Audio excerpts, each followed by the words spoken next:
बात पूछती हूँ। और ये बात कई बार आप पे आरोप लगे हैं कि आपका जो मॉडल है चुनाव जीतने का वो ये है कि फ्री बिजली, फ्री पानी। You are somebody who understands numbers. आप इंडियन रेवेन्यू सर्विस में रहे हैं, नंबर्स आपको पता है, टैक्स कलेक्शन कैसे होती है, टैक्स की रिक्वायरमेंट किन चीज़ों के लिए होती है।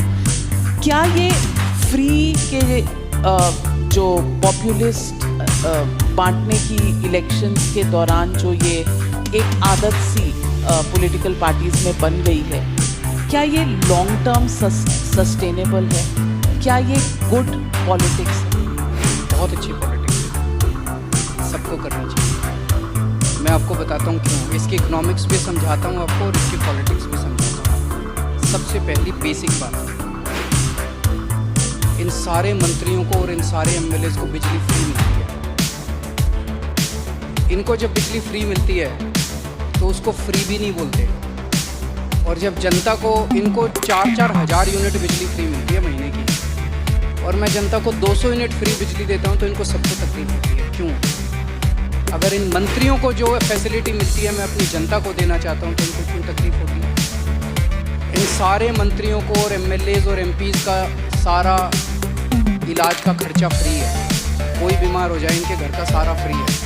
तो अगर मैंने अपने दिल्ली के लोगों का इलाज फ्री कर दिया तो इनको क्यों तकलीफ होती है? जो चीज़ें इन मंत्रियों को और इन संतरियों को मिलती है मैं अपने लोगों को देना चाहता हूँ, नंबर 1। दूसरी चीज़, अगर मैं एक समय था जब मैंने सुना था कि राजनीति के अंदर एक समय था जब फ्री बांटते थे, और फ्री बांटने का पैसा कहाँ से आता था? सरकार लोन लेती थी और लोन लेके उस पैसे से फ्री बांटते थे। That is not good economics. अगर मैं आपके पास जो पैसा है उस पैसे से उसमें आपके टैक्स नहीं बढ़ा रहा, टैक्स उतनी ही है, मैं घाटे में नहीं। आज दिल्ली सरकार पूरे देश में अकेली सरकार है जो फ़ायदे में चल रही है, घाटे में नहीं चल रही। CAG की रिपोर्ट है 2019 की, उस रिपोर्ट में लिखा है हमारी सरकार बनने के पहले दिल्ली सरकार घाटे में चलती थी। हमारी सरकार बनने से तब से लेके आज तक दिल्ली सरकार अकेली सरकार है पूरे देश के अंदर जो फ़ायदे में चल रही है। मैं सरकार फ़ायदे में चला रहा हूँ, मैं कोई नया टैक्स नहीं लगा रहा, मैं कोई लोन नहीं ले रहा। अगर मैंने करप्शन ख़त्म करके पैसा बचा के लोगों को अगर सुविधाएं दे दी तो क्या बुरी बात की? तो दिस इज़ गुड इकोनॉमिक्स। और तीसरी चीज़, पर ये मेरे मैं आपको एक छोटा सा एग्जांपल देता हूँ। जैसे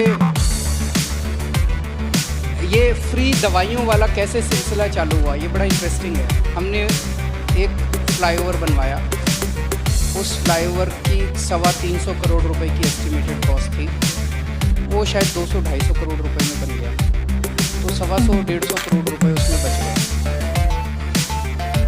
कैबिनेट मीटिंग चल रही थी, हम लोग डिस्कस कर रहे थे तो पता चला कि ये 125-150 करोड़ रुपये बच गए। हम ये डिस्कस कर रहे थे इस पैसे को कहाँ इस्तेमाल करें। तो मैंने कहा अगर हम सबका इलाज फ्री करना चाहें तो कितना खर्चा आएगा। So after 2-3 days they got back to me, they said 300-350। So मैंने कहा ठीक है, इतना तो हम फ्लाईओवर बनाने में ही बचा लेंगे, इतना तो है। तो अगर मैंने फ्लाईओवर बचा के लोगों का इलाज फ्री कर दिया तो क्या बुराई है? मैंने सुना था कि एक मुख्यमंत्री हैं शायद गुजरात के, उन्होंने अपने लिए एक जहाज़ खरीदा 190 करोड़ रुपए का। मैंने लिए अपने जहाज़ नहीं खरीदा, मैंने दिल्ली की सारी अपनी माँ बहनों का DTC बसों में किराया मुफ्त कर दिया, 150 करोड़ का खर्चा आया। बताओ क्या बुराई है? So good politics and good economics ये कर रहे हैं। तो आपके पास ये कौन सा ऐसा फॉर्मूला है जिससे आप फ्री में भी देते हैं फिर भी आपकी सरकार जो है वो घाटे में नहीं फ़ायदे में है? ईमानदारी, सही नीयत, बस और कुछ नहीं है। मैं बहुत छोटा हूँ, मेरा एक्सपीरियंस भी बहुत छोटा है, लेकिन मेरा 5-7 साल का सरकार चलाने का एक्सपीरियंस ये कहता है कि किसी भी सरकार में पैसे की कमी नहीं है। मैं ब्लैंकेट स्टेटमेंट दे रहा हूँ, किसी भी राज्य सरकार में और किसी भी केंद्र सरकार में पैसे की कमी नहीं है, नीयत की कमी है।